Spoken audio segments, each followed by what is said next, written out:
हि नरेन्द्रवंशदहना लोकेश्वरा देवतानीक ब्राह्मण गोगणार्तिहरणा निर्वाण संधायका नीकुन्मृक्यद त्रुंपवे भवलतल नित्यानुकंपानिधि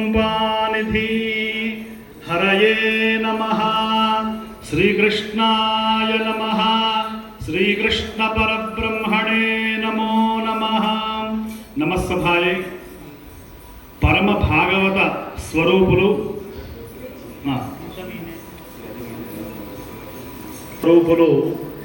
అభినవ శుక బ్రహ్మశ్రీ తంగిరాల రాజేంద్ర ప్రసాద శర్మ గారి గురించి రెండు మాటలు చెప్పి వారికి సత్కారం చేద్దాం. మొట్టమొదట భావానంద ఆశ్రమం తరపున బ్రహ్మశ్రీ రసరాజ శర్మ గారు హైమవతి గారు దంపతులు వారికి సత్కారాన్ని నిర్వహిస్తారు. ఆ తర్వాత బ్రహ్మశ్రీ మధునూరి వెంకటరామ శర్మ గారు లక్ష్మమ్మ గారు ఇప్పుడు ఎవరైతే చెప్పారో వాళ్ళందరి చేత ఒక మాట చెబుతాను.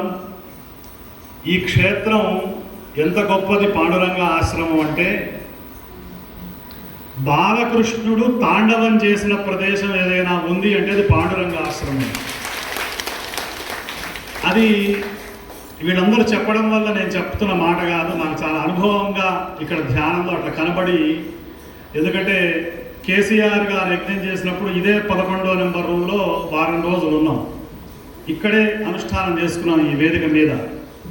చాలా పాండురంగ ఆశ్రమం అప్పాల వంశస్థులు, వాళ్ళ గోత్రం మా గోత్రం ఒకటే, శ్రీవత్స గోత్రం. కాబట్టి వారు వీరు శ్రీవత్స గోత్రమే, అంతా శ్రీవత్స గోత్రం. శ్రీవత్సాంగం అని చెప్పి సశంఖ చక్రం సగిరీట కుండలం అని చెప్పి మేమంతా ఎక్కడ ఉంటామండి అంటే శ్రీమన్నారాయణమూర్తి విష్ణుమూర్తి యొక్క వక్షస్థలంలో ఉండే వాళ్ళం. రాజేంద్ర ప్రసాద్ శర్మ గారు, మేము, మా అప్పాల వంశస్థులందరూ కూడా చెప్పండి. ఇంద్రదీంద్రం భావానంద స్వామి వారు మొట్టమొదట భావానంద స్వామి వారి పాదపద్మాలకి, విశ్వనాథ గురుదేవులకి, ఈ క్షేత్ర నిర్వాహకులు అప్పాల వంశస్థులందరికీ కూడా పాండురంగ స్వామి తాండవం చేసిన ప్రదేశం. ఇక్కడ 159 పూర్తి చేసి 160వ భాగవత సప్తాహం పెద్దలు వారు నిర్వహించారంటే మనందరి అదృష్టం. ఇక్కడ ఈ ప్రాంతంలో ఉన్నటువంటి మనందరం చేసుకున్న భాగ్యం ఇది. ఎందుకంటే భాగవతం అందరూ చెబుతారు, అన్ని ఘట్టాలు చెప్పడం అనేది ఎవరికి సాధ్యం కాదు, కొన్ని విషయాలు మాత్రమే చెప్పగలుగుతారు. కానీ అందులో ఉన్నటువంటి సారాంశాన్ని అందరికీ ఒక 100 మామిడి పళ్ళని కనుక ఒక జ్యూస్ చేసి మనకు అందిస్తే ఎట్లనో అట్లా అందించినటువంటి మహనీయులు బ్రహ్మశ్రీ తంగిరాల రాజేంద్ర ప్రసాద్ శర్మ గురువు గారు. అంత అద్భుతంగా మధురంగా చాలా ప్రౌఢమైన శైలి ఇది. సంస్కృతం వచ్చిన వాళ్ళకి, పోతన భాగవతం చదివిన వాళ్ళకి మాత్రమే తెలుస్తుంది తప్ప మామూలుగా అందరికీ భక్తి ఉండవచ్చు. కానీ పాండిత్యంతో పాటు అటు సంస్కృత భాషలో ఇటు తెలుగు భాషలో, వారు హిందీ భాషలో కూడా గొప్ప పండితులు. కాబట్టి నేను 2002లో మా మట్టపల్లి మహాక్షేత్రంలో భాగవత సప్తాహం చేశాను బ్రాహ్మణ సత్రంలో. అప్పుడు విన్నా నేను భాగవతం మొత్తం కూర్చొని విన్నాం. ఆ తరువాత గుంటూరులో ధూళిపాడ గారి యొక్క కళాక్షేత్రంలో వారు ఉన్నప్పుడు అక్కడ భాగవత సప్తాహం చేస్తే మేము పారాయణం చేశాం భాగవతం 18,000 శ్లోకాలు. ఆ సమయంలో అప్పుడు మేము ఎంఏ చేస్తున్నటువంటి సమయం.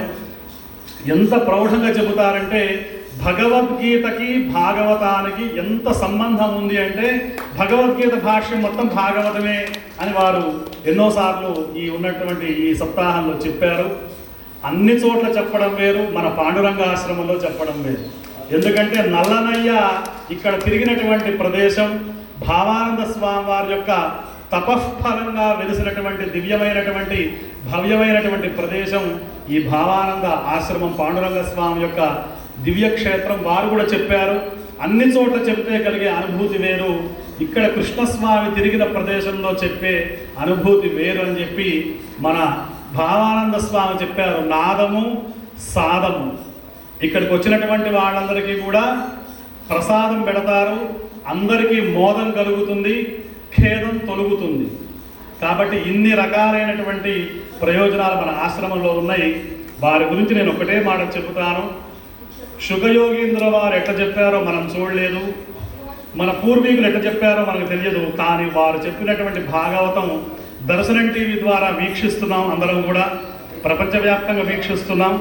చాలా అత్యద్భుతమైనటువంటి భాగవతము తెలిసి పలుకుట చిత్రంబు శూలికైన తమ్మిచూలికైన విబుధ జనుల వలన విన్నంత కన్నంత తెలియవచ్చినంత తేటపరుదు అని చెప్పి మొత్తం భగవంతుడి యొక్క స్వరూపం చెప్పడం కష్టం.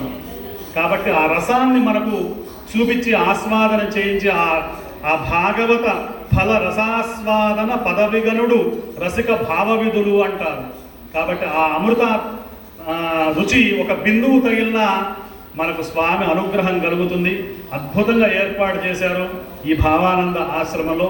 వారికి సత్కార కార్యక్రమాన్ని బ్రహ్మశ్రీ రసరాజ శర్మ గారిని, హైమూర్తి గారిని చేయవలసిందిగా. ఓం అర్చత ప్రార్చత ప్రియమేధాసో అర్చత.